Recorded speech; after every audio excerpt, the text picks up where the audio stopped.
Ayan guys, for today's video, tayo ngayon ay nagbabalat ng bawang at ating hihiwain ngayong umaga kasi tayo ay may lulutuin.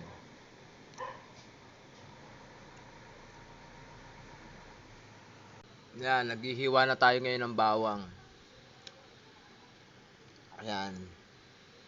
Medyo maliliit lang po yung hiwa natin at ating igigisa yan mamaya. Ayan, lipat tayo ng pesto para nakikita naman sa vlog natin na yung ginagawa natin na naghihiwa tayo ng bawang. Ayan.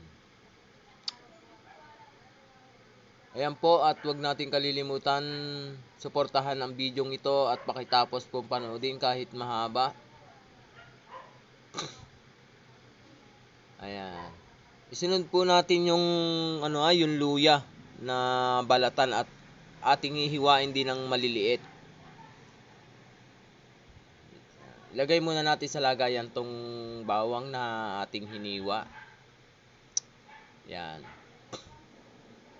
Yan, babaltan po muna natin yung bawang na ay yung ating luya na hihiwain natin. Balatan po muna natin. Ayan. Medyo malapit na po siyang matapos na balatan.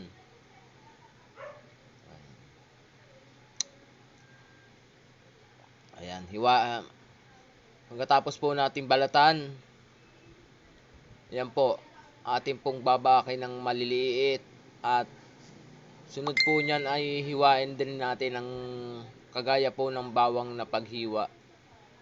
Ayan, maliliit din po siya. Yan. Maliliit din po ang hiwa niyan. Pagkatapos po niyan ay ang isusunod po nating hiwain ay balatan ay yung sibuyas.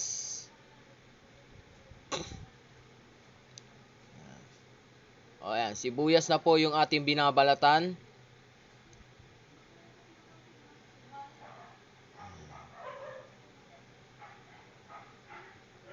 Atin din pong babaakin yan at ating hihiwain din ng maliliit kagaya po ng mga naunang hiniwa natin.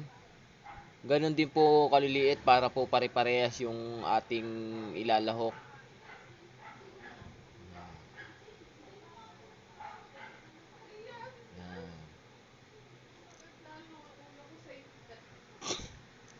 Ayan. Nahiwa na po natin yung isa.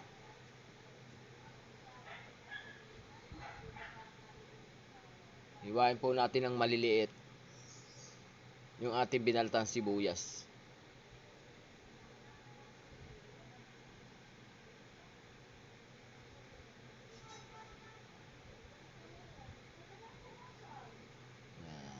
Tapos na po tayong maghiwa. Ilalagay na po natin sa ayan yung ating hiniwa. Oh. Ilalagay na po natin sa isang platito yung sama-sama. Ayan, isunod po natin yung lara na kulay green.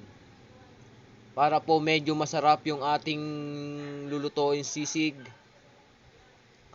Ayan, pangalawa pong lara ang ating gagayatin.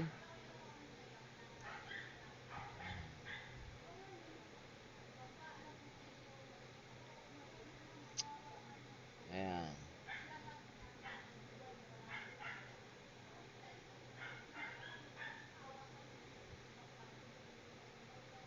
Kaya mga kabataan, huwag ninyong gagayahin yan. Medyo maanghang yan. Masisira po ang buhay nyo. Ayan. Medyo okay na po. Yan. Tapos yan ang ating lulutuin. Hanggang dito na lang po yung ating video at maraming salamat.